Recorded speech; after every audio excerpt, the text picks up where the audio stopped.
Welcome to the #1 spot health and wellness practitioners go to double their current income and turn their 10-hour work day into a 10-hour work week. Join us as we dive into the tips, tools, and tech you need to create a life and practice on your own terms. More freedom, flexibility, fulfillment, and of course, funds. It's time to build your online practice. And I'm your host, Michelle Rogers, also known as the Wealthy Woman. Be sure to subscribe for your weekly dose of education, inspiration, and action. Let's get started. Hi. Oh, I'm happy to have you here. Thank you. I'm happy to be here. So good to see you. All right, everybody. So I want to introduce you to Lisa. Lisa has been in my life for many years now. She was so many years. And she was one of our main amazing speakers at last year's event, our inaugural Build Your Online Practice Summit. And Lisa's here today to talk about how do I legally protect myself as a health coach or holistic practitioner. So Lisa Fraley, JD, is an attorney, legal coach, speaker, #1 best-selling author of Easy Legal Steps, and the host of the Legally Enlightened podcast on iTunes. As a holistic lawyer, Lisa blends her legal expertise as a former healthcare attorney in a large corporate firm with the care of a health and life coach through IIN and Coach U. She's helped thousands of health coaches, holistic practitioners, licensed practitioners, and online business owners protect their businesses and brands with contracts, disclaimers, trademarks, and more. Lisa shares her legal love through DIY legal templates, online courses, and one-on-one services, and speaks on stages from British Columbia to the Bellagio. She's uniquely known for aligning legal steps with the chakras. I love this about Lisa, just like her blend of like the energetics and the work. Oh, it's so good. Lisa's mission is to help small business owners understand that the law can be accessible, empowering, loving, and even spiritual. Lisa graduated from Case Western Reserve School of Law with a concentration in health law, and she holds a certificate in sustainable business strategy from Harvard Business School online. And just to give you a little personal background, just like I was saying, Lisa and I have been working together for years now. She's really seen me through like all of my beginnings, like from the very beginnings of my virtual practice, I think over 5 years ago until now. Like she still is just like guiding me. She's teaching inside of my programs, and I adore her, and I just always learn something from her. So just thank you so much from the bottom of my heart for being here and supporting this mission, Lisa, because I know we're just like so aligned in this. Thank you, Michelle. Thank you so much for having me. And what an incredible lineup of speakers you have. This is an incredible summit. All of you who are a part of this event, this is the best use of your time because she has brought to you so many people who can help. So I'm just honored to be one of them and excited to help people feel a little more comfortable with the law and not quite so scared of it. Yes. And I love that. And I think we'll probably get into this, but that is such a big piece right there. Cause I think so many practitioners, they hold themselves back from like being seen, being heard, like actually helping the people that are seeking out their care and their services because they're scared. They're like, I don't know if I can do this. Is this okay? Like, and then we just like kind of close ourselves down, you know? And so that's why I love the work that you do and just the empowerment piece of that. So, thank you. Yeah. Okay. I have a fun kind of like first question for every speaker. Okay.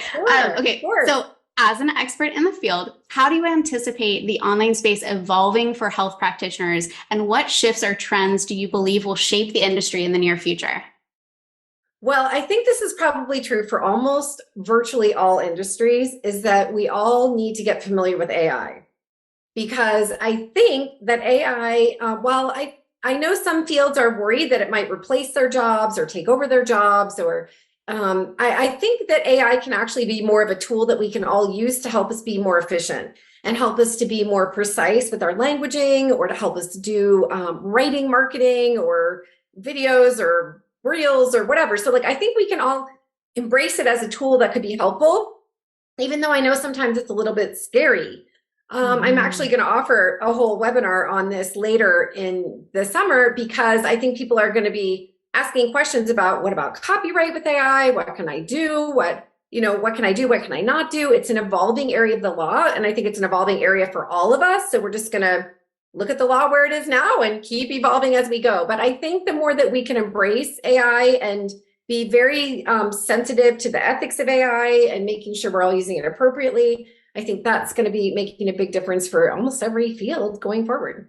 I absolutely love that you said that. And I 100% agree. And I'm doing a talk about AI and like how to use it in virtual practice tomorrow. Like that's going to be like our little talk tomorrow. I know. I love that you said that. It's so perfect. Amazing. Oh, thank you. Thank you. Thank you. Okay. You ready to dive in to the official questions? Sure. Okay. So what kinds of legal documents do practitioners need to protect themselves as health coaches or health practitioners or holistic practitioners? Okay, so there's a whole gamut of legal documents you need, but at the same time, what I want you to know is that anytime you're starting to use legal documents in your practice, I always, as a heart-centered lawyer, want you to have only what you need when you need it. So like there are gazillions of documents out there and you need some as you go, but you really just want to go one step at a time. Just like how Michelle and these other speakers are helping you build your business one step at a time. That's exactly what you do on the legal front. So the most important area I really like to focus on first is your income. Surprise, right? We really want to help make sure that your income is protected and secure as much as possible. So the most important document to start with when you're working one-on-one with your clients, and again, let me just pause a moment here and say this is for people who are not licensed, okay? Like health coaches, holistic practitioners, spiritual coaches, people coming into the health and wellness space that are not licensed, like licensed naturopathic doctors or licensed medical doctors or licensed nurses. We'll talk about that in a bit. This is for health coach and wellness coach types. This is a client agreement that you sign and your client signs so that you have really clear expectations and policies all spelled out in one place in writing. And so this is the document that covers your program agreement, your program description, your payment, your refund policy, your cancellation policies, what happens if they're late, and all of your medical disclaimers you need to say that you're not practicing medicine and that you're not giving medical advice or psychological advice. This is all in one document for you both to sign. So the client agreement is the most important thing you need for your one-on-one non-licensed work, okay? Now, some of you might be saying, well, Lisa, what if I have a group program? What do I need for a group program? So there's a different document that you would use for a group program, especially if you are enrolling people through your sales page with a little checkbox where they type in their name and their address and their credit card, and then they check the box and agree to the terms. That's a document I call terms of use, terms of use. Now people will say, well, Lisa, why do I need two different documents? Like this why do I need two different documents? Well, the reason is because what we say in the one-on-one contract is slightly different than what we need to say in a group setting. Because in a group setting, you have to deal with confidentiality or Facebook groups or online forums or other things where people are communicating together. So confidentiality is different. And some other things are different in a group space. So the terms of use is what you use to protect your income from a group program. Okay, so those are the first two places most people start. The last thing I'll say is some people do actually have what we call a hybrid program or a combo program where you have a group program and one-on-one in the same program. So there's another agreement for that, but don't worry, these are the only three agreements you need for clients. That's it. Okay, so don't worry, we're just talking about three. That's it, just three. And this last one is called the client. I call it a client agreement for small groups and masterminds. But basically what it's saying is it has language that covers you in a group context and in one-on-one. So those are the three documents for clients that help protect your income. And I align all of these with the sacral chakra because I want you to protect what you're birthing into the world. I want you to create a sacred and beautiful container to hold your client relationship. I want you to have beautiful boundaries, loving boundaries, but that are clear about your policies. So Michelle, I think a good place to start was just talking about what you need to protect your income. Of course, there are other documents you need for your website and for podcasts and social media and other things you're doing. But at least the best place I always want people to start is to protect your income. Yeah, I love that. And I think that those are really those are the core, those are the ones we need in place for sure. So what kind of legal documents or how would the legal documents be different for licensed practitioners as opposed to the unlicensed practitioners? Great question. Okay, so if you're a licensed practitioner, then we're going to say, just for sake of clarity, we're going to call all of the people you work with patients. I know in some professions like dietitians and therapists, sometimes you call them clients, but we're calling them patients to distinguish between the non-licensed, okay? So when you're working with a patient, you are in a medical relationship. And I know you all know this if you're licensed, but just to help really spell out the difference, because it can get confusing for people, especially in the online space. When you're working with a patient, you need to be working with a patient in the states where you're licensed and you're working under your license. You're using your title as a naturopathic doctor or a nurse or a physical therapist or whatever it is that you are. And you have your clients sign informed consent. And I know you know this because you learned this in school.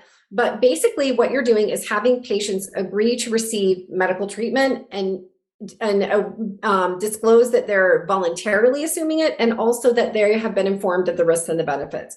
So they're consenting to receive your medical judgment and your medical treatment for whatever their disease or illness or diagnosis or whatever it is.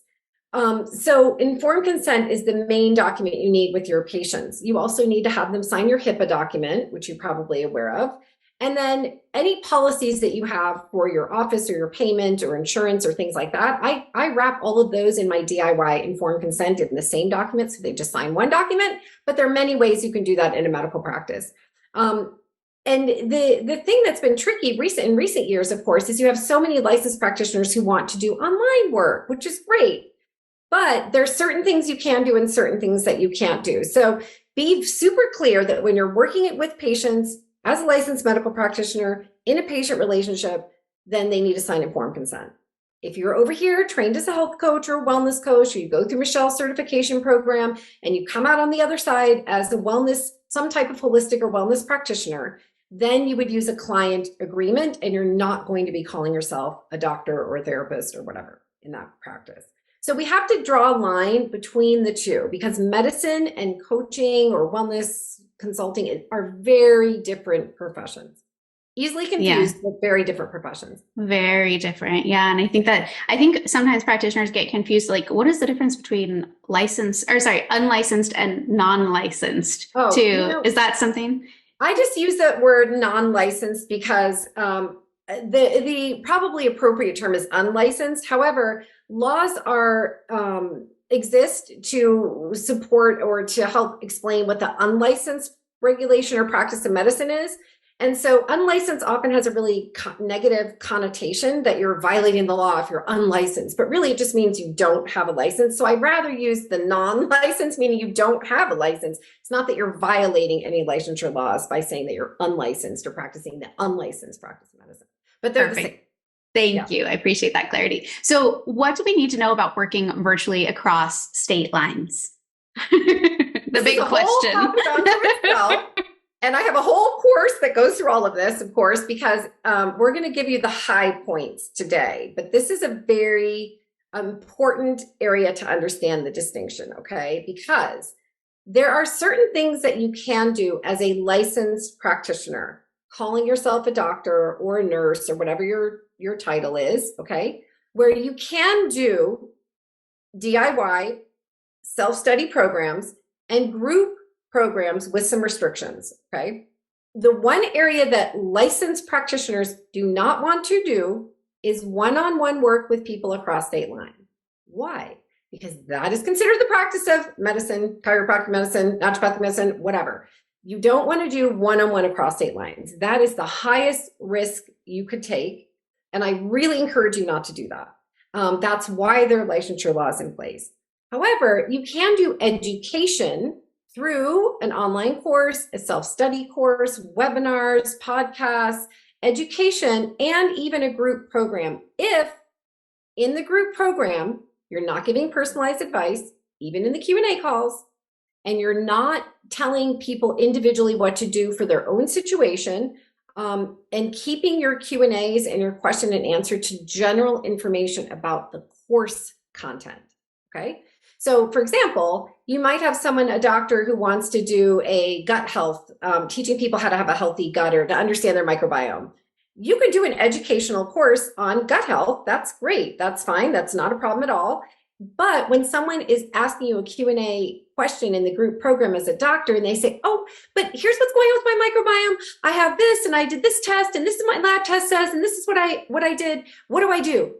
You need to not answer that with specificity, because you are not in a medical relationship with them. You haven't reviewed their lab tests. You should not be reviewing their lab tests. And if they are a patient in your practice, they need to come and make an appointment with you in your medical practice, then you can review their labs. So remember, as a licensed medical practitioner, you can only do what's in your scope of practice, and also in a patient relationship, not individualized advice or questions across state lines. That's the biggest distinction, I think, Michelle. Non-licensed, right? Health coaches, wellness coaches, everyone without a license over here who've gotten some training in this field, you can do one-on-one across state lines, and you have a couple of requirements too. You do want to use a client agreement, and you do want to register your business in your state or city where you're based. You don't have to have an LLC or S Corp right away, but you do need to register your business so that your business has a state where it has a home. And people will say, Michelle, people love to travel like to Mexico or to Europe or wherever, will say, but I don't want to have a home. I want to travel. I want to be a virtual nomad. Can I just be a virtual nomad? And I'm like, well, you can, but your business can't. Your business always has to have a home. So you do need to register your business in a particular city or state. And that will, as a health coach or wellness coach, that and using a client agreement will help you protect yourself in a non-licensed relationship. Yeah. I love that. Yeah. My business's home is in Texas. Exactly. And that's fine. You don't have to live where your business's home is. I think that's an important distinction though, because in medicine, you don't have to live in that state, but you do have to practice in the state where your license is located, right? But in coaching or wellness consulting, you don't. You can have your business in a different state and you live somewhere else. You always have to represent your businesses in that state. Like Michelle just said, my business is in Texas. She would never say my business is in Mexico, because it's not registered in Mexico. It's in Texas, and that's okay even if she's in Mexico. There are some exceptions, but in general, that's the case. I love that. Can I ask you a bonus question, Lisa? Okay. Just because I'm sure people have like burning questions, and I just, I know these people so well. Well, most of them. So can you speak to the certification piece and how non-licensed practitioners or licensed practitioners who've chosen to release their license, the importance of having that additional certification? Oh, I'm so glad you said that. So I teach this in my legal clarity course too, because it's really important to understand why, because all of you who are just incredibly talented and educated, and you have your doctorates or you have your masters or you have your bachelors or whatever it is, you have all kinds of trainings and certifications this long, because I know, because I do too. We love to learn, and we say, but wait, why do I need like a coaching certification or some sort of other certification when I have all this knowledge? I've already gone to school. I've already paid all my loans back. Like, what are you talking about? But here's the thing, you all, is that if you are investigated, when I share this information with you, I'm always wanting to put you in the best position you possibly could be in, so that if you were investigated for violating medical laws or dietetics laws or other laws, that you could build a strong defense. Okay. That's the job of a lawyer, is that we want you to be able to say, it's like being an A student, but I did all these things. I did this, I did this, I did this. And we all are pretty good students probably here in this group. So we want to do it right and properly. So when you are in that situation, the reason why a certification is so important is because you want to show that you have other education in addition and separate from your medical education. So you don't want to go to a health coaching certification or some sort of certification which requires that you're a medical practitioner first. You don't want to do that. You want to go to one for everyone and their sister, brother, mother, friend, whoever, because you need to show you've been trained to think differently, trained in a different profession. And then in this business over here, in your coaching business, you use what you learned in that profession, right?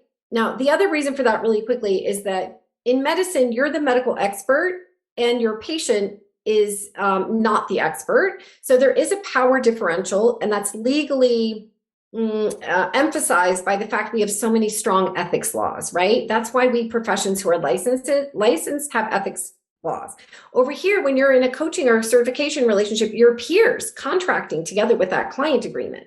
So you need to show this is a totally different relationship than the medical relationship. That's why the certification is so important, so that you can prove to the investigator, no, I'm not using my medical degree. I have a certification in this profession. No, I have a different website. I have a different, like all the things that you need to do to show that you're doing something separate from medicine.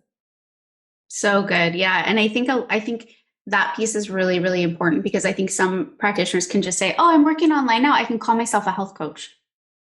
And 10 years ago, that was advice I shared at times, because at the time it wasn't as big of a deal. But like, here's an example for you all to show that things are changing. Okay. And I'm not a fearmonger. I am a heart-centered, legal love-oriented kind of lawyer. And what I want you to know is that this is real. Okay. I don't want to scare you. I don't want to freak you out, but I do want you to know this is real. And I want you to take the legal part seriously, because right now there is a situation. I'm going to change some facts, and she came to me afterwards, so I didn't help her beforehand, but let's call her Dr. Marie. And she is a licensed, let's call her a medical doctor in Kansas. Okay. Dr. Marie is licensed in Kansas. Dr. Marie has opened up a health coaching business. And Dr. Marie calls herself Dr. Marie Health Coach. And she's working with people all over. And she has a client in Colorado. Well, her health coaching client in Colorado, somehow the state figured out she had a client there, and it can happen a million different ways. But the state of Colorado is now investigating Dr. Marie, health coach in Kansas, for the unlicensed practice of medicine in Colorado, because they said that she's holding herself out as a doctor. And she's like, no, but my website is health coach. See everywhere, health coach, health coach, health coach, health coach. And they're saying, well, first of all, you're calling yourself Dr. Marie. And the first thing I said to Dr. Marie was, oh, I wish you would talk to me, because the first thing I would have told you is not to call yourself Dr. Marie. Because in Colorado, if you use the term doctor, or you hold yourself out as a doctor, and Colorado is really strict. They don't even let you use your educational credentials or your degrees, but other states do let you put that on your website. But so you can't even represent in any way that you are a medical practitioner. So that's why part of why she's being investigated. And I know the hard part of that, you all, with the title and the education, is that you work so hard for it. And it's such a big part often of your identity that it's really hard to shift to think, wait a minute, I'm in a different profession now. This is not, but that's partly how you keep yourself legally safe, is you have to realize you are not in the same profession.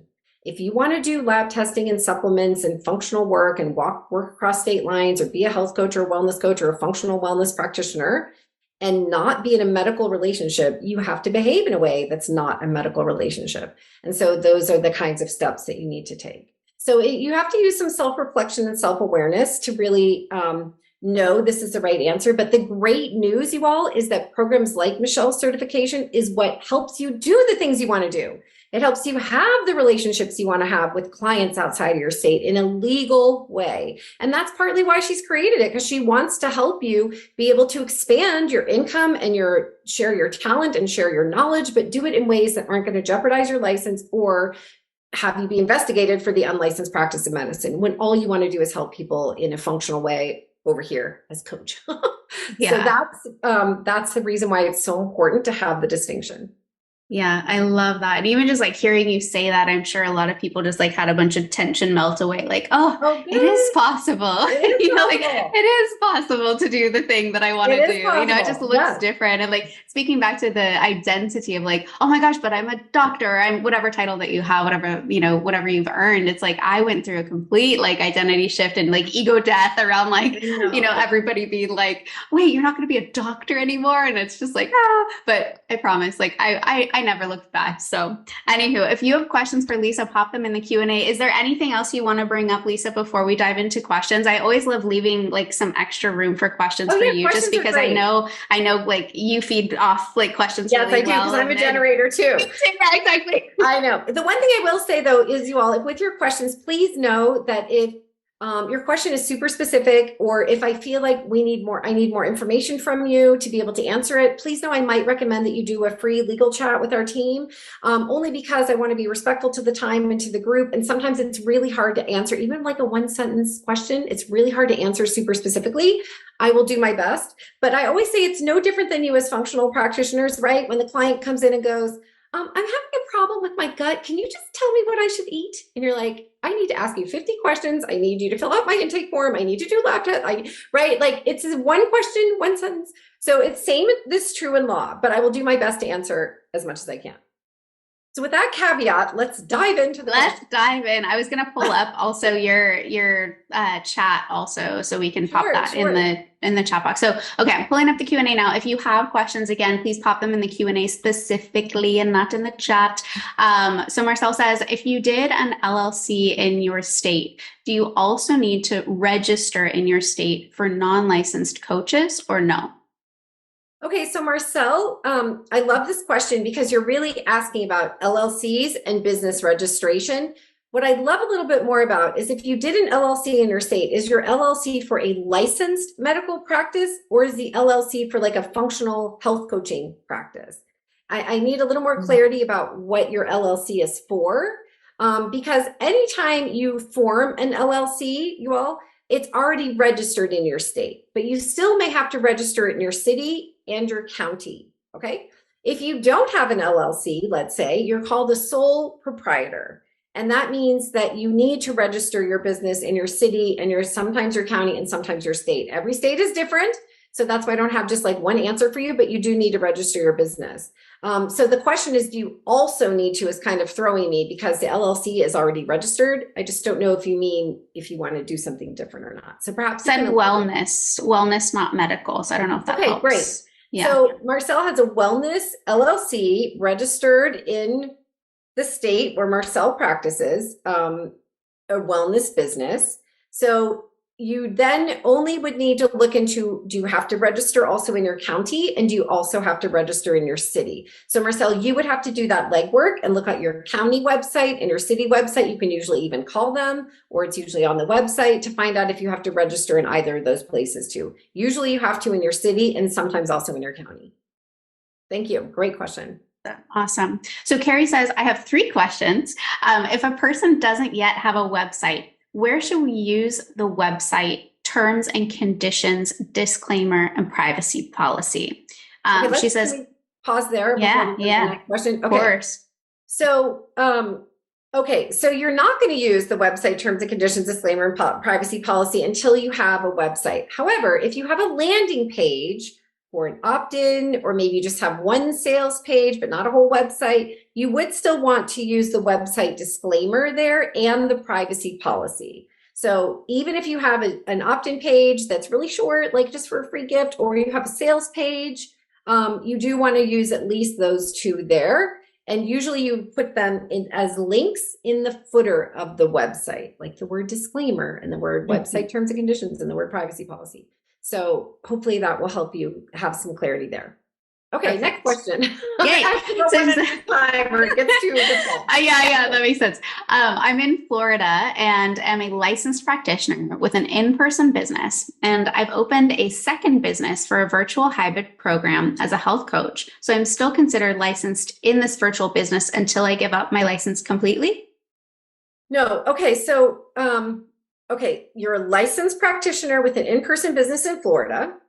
Now you've opened up a second business because you want to do some sort of health coaching or functional health coaching in a different business. Okay, so first of all, I want to commend you for having 2 different businesses, either 2 different LLCs, or one's an LLC and one's an S Corp, or one's a sole proprietor and one's an LLC. There's lots of ways to do it, but you need to have 2 different businesses. So that part is excellent.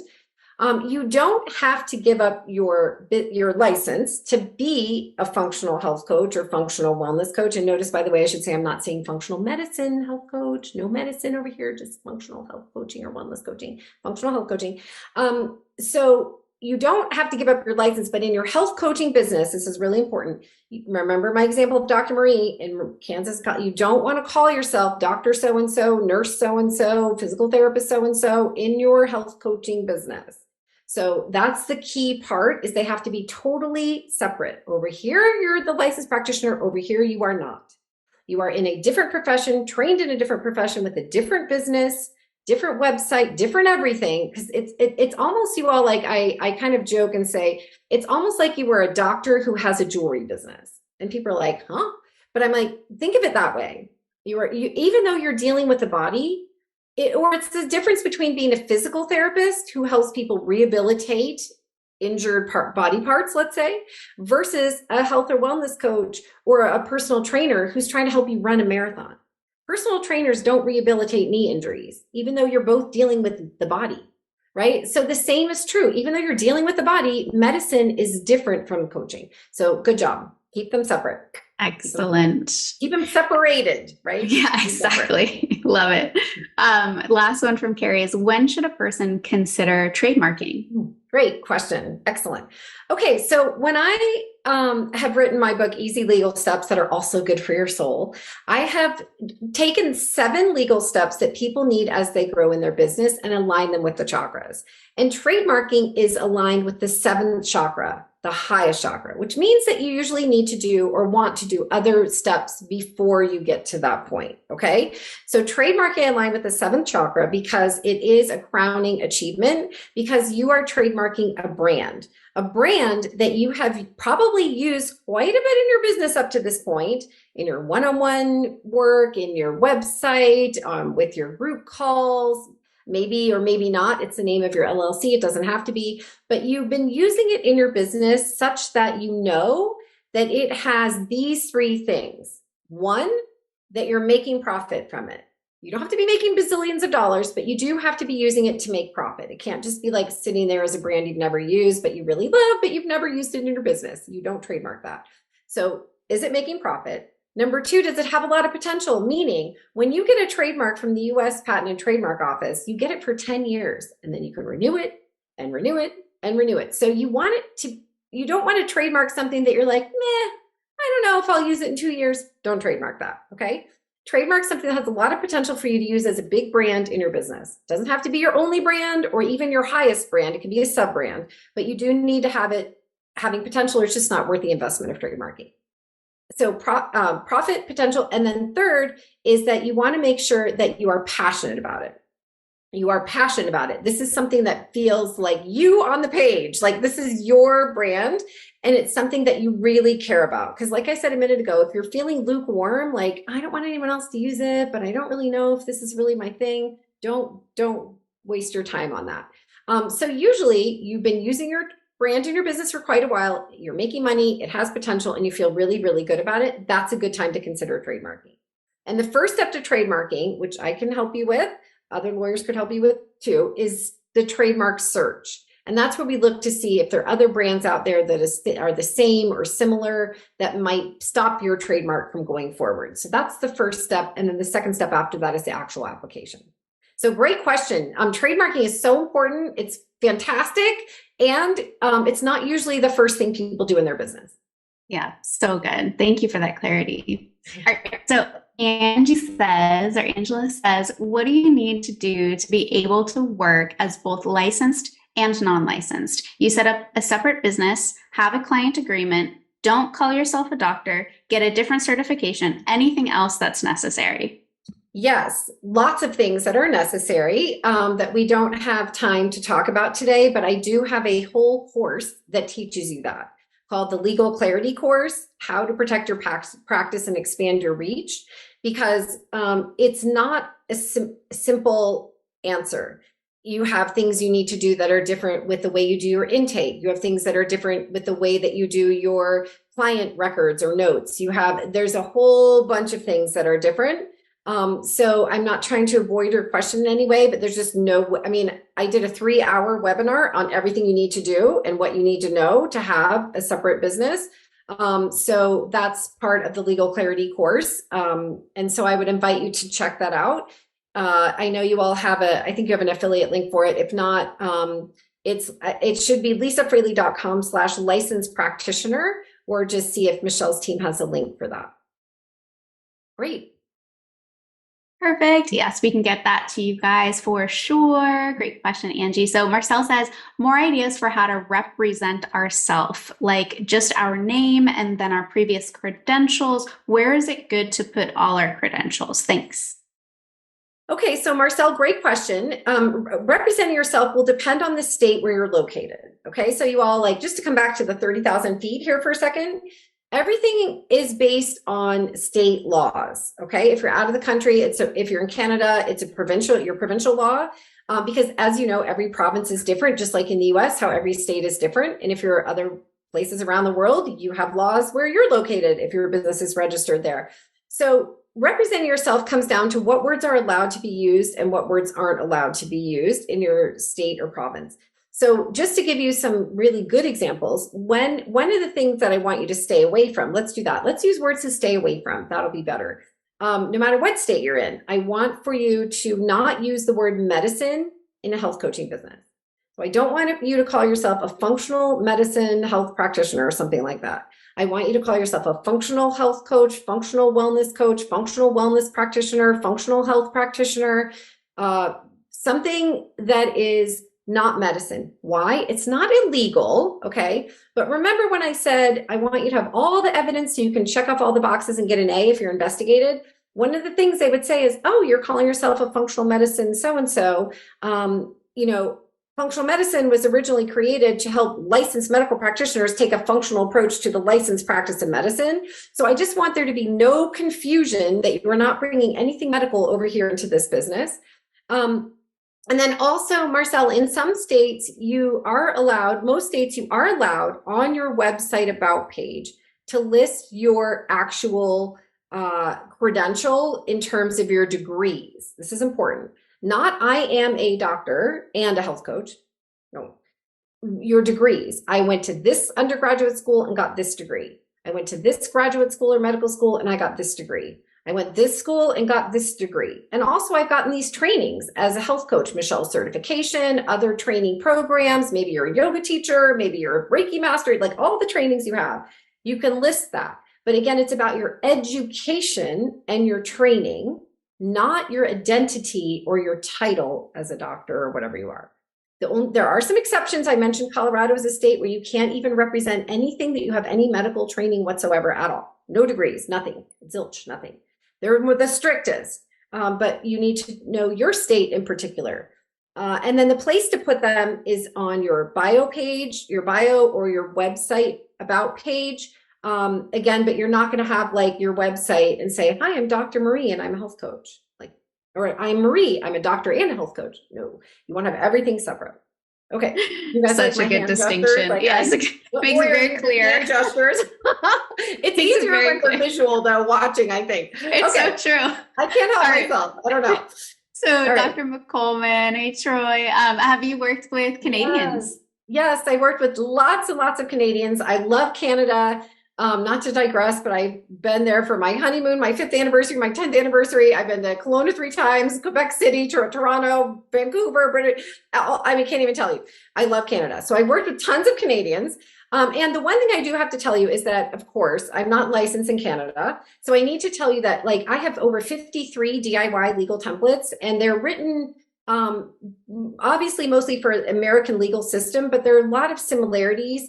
I do always say that a lot of people will start with the DIY legal template and then have a Canadian lawyer review it, which is often less expensive. The one thing I will say with Canadians is that I do encourage you to get your privacy policy for your website from a Canadian attorney, because your privacy laws in Canada and also other countries around the world, the UK, Australia, New Zealand, other countries in Europe have much stricter laws. My privacy policy is written for Europe for the GDPR, but Canada, you still may have some things you need to know there. So yes, you can use all the templates, but then have them reviewed by a local lawyer, not for the health coaching side, but for the Canadian law side that may not be as evident to American lawyers, for example. You got it. So good. So good. Okay. Yes, perfect. Canada. I kind of wish I was Canadian. Anyway. Lena says, what do you need to have form-wise, disclosure-wise, or agreements-wise when setting up a group program and or membership? Okay. So when you're setting up a group program, the form that you want to use, if you're enrolling people through a sales page, okay, let's say you have a buy now button or like enroll here button, and then you click and it goes to the shopping cart where they put in their credit card and they put in their name and address, and then they check a box and click and submit. The document you want to use there is the DIY terms of use. Michelle does have an affiliate link for that, the DIY terms of use, okay? If you have, and you can use that for a membership, you can use that for a group program, because you're enrolling them through a sales page to click buy now, that's where it comes up where people check the box. If you're enrolling people through a discovery call in your group program and you want them to join and you take their credit card maybe, or then you would send them the agreement, which would be the DIY client agreement for small groups and masterminds, okay? This is an either or scenario. DIY terms of use, if you use a checkbox on a sales page, use the DIY client agreement for small groups and masterminds if you're enrolling through a discovery call. And that's what you need for your group program. Cool? Does that work? Perfection. Yeah, I'm just popping that link in there so you guys have it too. So I popped in the terms of use and the DIY client agreement for small groups and masterminds in there for you. Perfection. All right. Johanna says, is it possible to participate in both an online telemedicine practice using your license in a specific state and have an online health coaching business online if the businesses are completely separate? The answer is yes. But when we say completely separate, I mean everything separate. Like your intake forms have to be separate. You can't just like take all the information over here from your patient and plop it into your health coaching. Like everything has to be completely separate. Like you had a jewelry business in a medical practice. But yes, you can. That's the answer to that. Great. You just have to do it properly, but you're exactly. Good. Exactly. Annette says, would I trademark my personal name? Great question. So trademark your personal name is not as easy as it may sound, because trademarking is done for a brand with a specific distinction. So the example I like to give is Ralph Lauren, because most people know around the world the brand Ralph Lauren. And the reason for that is because Ralph Lauren, the man, is like a gray-haired man. He is an older gentleman. He's been around forever, and his name is Ralph Lauren. But he trademarked his brand because his brand is a clothing brand, a furniture brand, a household brand. Like it has an identity separate from the gray-haired man. And we love the gray hair. I'm not picking on gray-haired people. I'm just trying to give you a visual interpretation of the fact that he is separate from the brand, right? We're not talking about the polo pony. That would be a separate trademark, but just the name Ralph Lauren comes up an identity, a brand identity separate from the person. So until you have a pretty well-established brand, and people would recognize your brand as different from you, then it is not as easy to get a trademark for your name. You can do it, but it's just harder because it's all about protecting brand identity and recognition, not you personally in that way. Great question. Sandy says, what about if you decide to do both online along with face-to-face visits? Would you consider them separate legally? So Sandy, it depends on, I'm not sure what you're asking. Like if you're saying, I'd like to do face-to-face visits as a medical practitioner with patients in the states where I'm licensed, and I'd like to do online Zoom visits as a health coach or a functional health coach, you can do them, but you have to separate the businesses, separate business names, separate business entities, separate business bank accounts, separate business website, like everything has to be separate. If you're asking, well, no, Lisa, maybe I'm a functional health coach and I want to do face-to-face visits and online visits in the functional health coaching business, you can do that. Okay. Or over here, you might be saying, well, I am a naturopathic doctor and I want to do face-to-face visits with my patients like I've always done, but now I want to do telemedicine. How does that work? You just have to follow the telemedicine laws of your state. And I encourage any licensed practitioner who's allowed to do telemedicine and follow your state laws, but also use a telehealth consent form, which I have a DIY telehealth consent form, but get written consent because some states require written consent, some require oral consent, some require notes in the medical record. But when you have a written consent, then your bases are covered. So you can do face-to-face and online in a medical visit in states where you're licensed, but not across state lines. Or over here in health coaching, you can do it in the same. Okay. So those are the scenarios. Perfection. And I wrote in the comments too, Sandy, like if you want to specify, feel free to. Yeah. I was just trying to answer it for everyone. Yeah, no, everyone perfect. listening might ask, but what about me over here? Yeah. Totally. All right. And that says, if I create a YouTube channel using my name, can I include my credentials in my YouTube channel name, or should my channel's name just be my name for when I want to work across state lines as a health coach?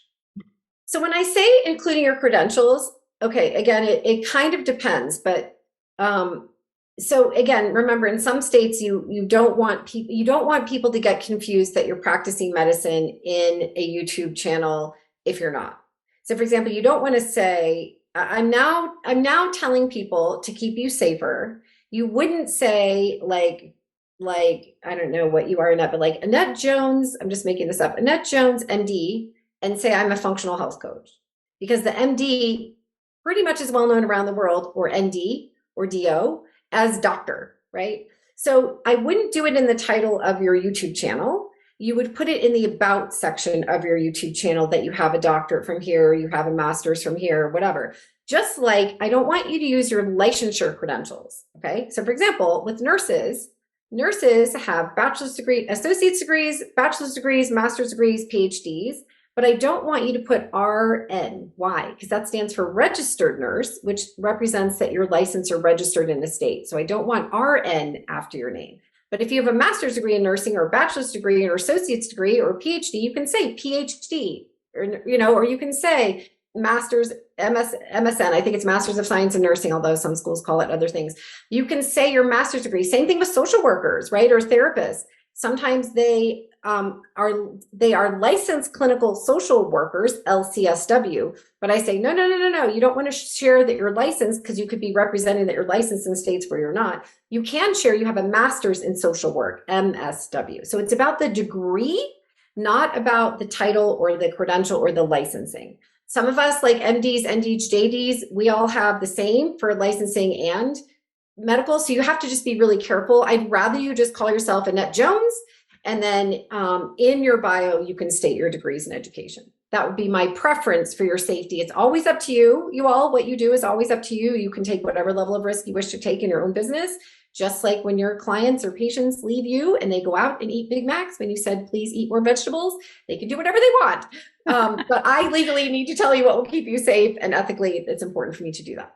So. Yeah, I love that. And another example too is like I use MSAOM instead of LAC, right, for my acupuncture, because it's like I got a Master of Science in Acupuncture and Oriental Medicine, so it's MSAOM, which is what I use on all my things, and I don't use the LAC anymore because I dropped my acupuncture license. So yeah, Michelle love that. On it. If you have questions, ask Michelle. She gets it. So Lena asks, when I set up my business, I was a licensed provider. So my legal business name is Dr. Lena Robertson, LLC. Now I'm only working as a health coach and don't call myself doctor, but my website and business name is still Dr. Lena Robertson. Is this a problem?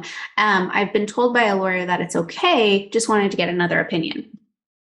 So Lena, I don't know what lawyer you talk to, and lawyers have different opinions about things, just like doctors and nurses and acupuncturists, and everyone has a different opinion in professions. I was a former healthcare attorney, and I'm a health and wellness coach myself. So I would encourage you not to do this. I would encourage you to change the name of your LLC and call yourself Lena Robertson Health Coach LLC, or Lena Robertson LLC, or some other name. Because the doctor could be misrepresenting, like Dr. Marie, health coach in Colorado. You don't want to represent yourself as a doctor if you're not practicing medicine. And I'm assuming this is a medical doctorate rather than a PhD doctorate, but even then, it can still be a little confusing. So I would definitely change your website name. I would definitely change your business name. And I know I'm bumming you out to tell you that, because you're like, oh, do I really have to? And I would say you can choose to take whatever level of risk you want, but in that list of getting an A, if you were investigated and they're like, oh, one of the things you're doing here is you're calling yourself Dr. Lena Robertson LLC Health Coach. So you're representing yourself as a doctor in states where you're not licensed. And so that would cut against you and would be harder to defend. So I would really encourage you to change it, because because you're working as a health coach and not a doctor. Yeah. Perfect. All right, Brian says, I'm trying to find Arizona state laws regarding telemedicine, but all I find is about insurance contracts and payments. Where do I find these laws specific to my state? Yeah. So Brian, great question. First of all, I want to commend you for trying to do research and trying to look this up because I can tell that you care and that you want to do it properly. So like kudos to you. What I would recommend actually is that you have a legal chat with our team because we would need to know more about you, what type of doctor you are, what you're doing, who you're working with, what type of services you provide. Telehealth and telemedicine laws are very clear for some medical professions and not as clear for other medical professions.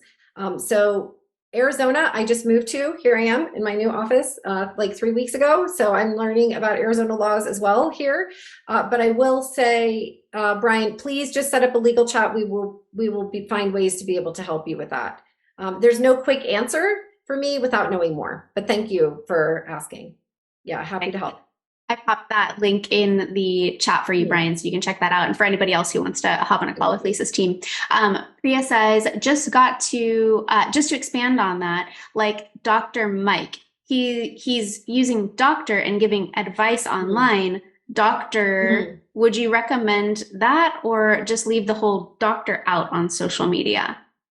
Yeah, and this is a great example of why I encourage all of you to, if you have questions about your own situation, to please talk to a lawyer or book a legal chat with us because every situation is different and it depends on what you're doing. So for example, if Dr. Mike has a podcast or is giving advice online through YouTube or social media or somewhere, it depends. If Dr. Mike is being a doctor and giving general education to everyone, like if Dr. Mike were speaking on TV or speaking on a morning show or speaking on or writing a book and saying everyone should take extra vitamin D if you live in the Northern Hemisphere because the sun isn't as bright there. However, Dr. Mike would say, talk to your own doctor about how much vitamin D you need to take because I'm just telling everyone general information.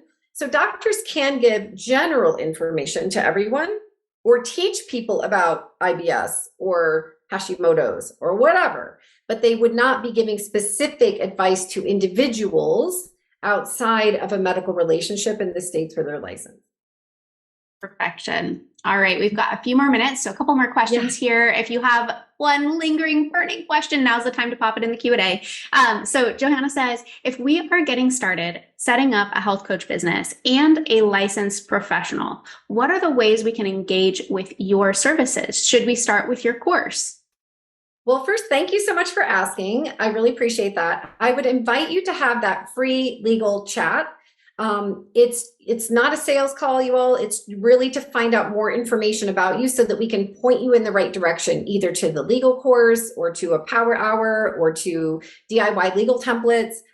So we would want to gather some more information about you, Joanna, and as to what you do and what you want to do. Everyone is different. We would need to know more about where you're located, things like that. So please just book a legal chat and we'll be happy to help. And then Anne says, I've dropped my license as a nurse practitioner and am wondering about certification. Would you also consider it risky to then say, I'm board certified nurse practitioner? Correct. Assuming if you've dropped your license as a nurse practitioner, you're not practicing as a nurse practitioner anymore. And I'm assuming you're asking about over here in a functional health coaching practice or a functional wellness practice. Can I say that I was ever a board certified nurse practitioner? Remember, in your health coaching practice, I would tell you not to say you were a nurse practitioner at all, regardless of your board certification, because it's not relevant. And I say this with love, please no, please, please, please no. I say this with love, but in a health coaching practice, your medical background is, just wait for it. I know you're not going to love it, but it's not relevant. Sorry to tell you that, because you should be doing your health coaching based mostly on what you learn in your health coaching program. Now, people will say, well, Lisa, I've been a doctor for 20 years. Of course, I have all this knowledge. Of course, you have your knowledge. Of course, you have your knowledge, but you're not going to be doing anything over here in your health coaching business that represents you were a nurse practitioner or that you're licensed or that you were board certified. Remember, as a health coach, you're a health coach. Just like if you have a jewelry business, you wouldn't say like, I was a board certified, I don't know, orthopedic surgeon. Like that is not relevant to the jewelry business. Okay. So I know it sounds like I'm being harsh and I really don't mean to. I fully respect your knowledge and education and training and your board certification, which you work really hard for. But in a wellness business, it's about helping people meet them where they are and move them towards greater stages of wellness. Okay. So it's actually like again, it's like being more of a personal trainer versus a physical therapist. So the knowledge of how to rehabilitate a knee can be helpful in your mind as a personal trainer, so you don't injure someone's knee when you're teaching them how to run a marathon. But you as a personal trainer are not going to be rehabilitating their knee. That's not the right relationship. That's not. So I'm trying to give you examples that can really sink in to be like, oh, I now get it. Yes, of course, personal trainers know about knees. And if you were a physical therapist, you know about a knee and how to keep it healthy and well. But the focus is on taking the person where they are and moving them forward, not going back and rehabilitating the knee. That's just not what you do. So you meet the person where they are and help them move forward. So for that, with full due respect, I would not recommend saying board certification or nurse practitioner in your health coaching business, unfortunately. But that's just how you're going to keep yourself safe, is to keep them separate. Yeah. I love that example too, just around like the knee and everything, because it's like, I dropped however many thousands of dollars on, naturopathic school, acupuncture school, and I'm not a doctor, a licensed doctor anymore, but that knowledge, that wisdom, that experience really positions me in a place where I can help people so much better, because I know when to refer out. I know red flags. Like I know all of these things that actually makes me a better online practitioner, because I can actually help them in a much more holistic way. So, and I want to give you a little reflection, Lisa. Carrie in the comments says, I've done the legal chat and I'm using the DIY templates. So worth it. Lisa makes everything so clear. Thank you, Carrie. Thank you. Thank you for that. That's the goal, right? Is to help you get clear, to know what steps to take, what legal templates can help. Michelle's listed several of them there that can help you, that we talked about, but we always want to help you do what Michelle just said.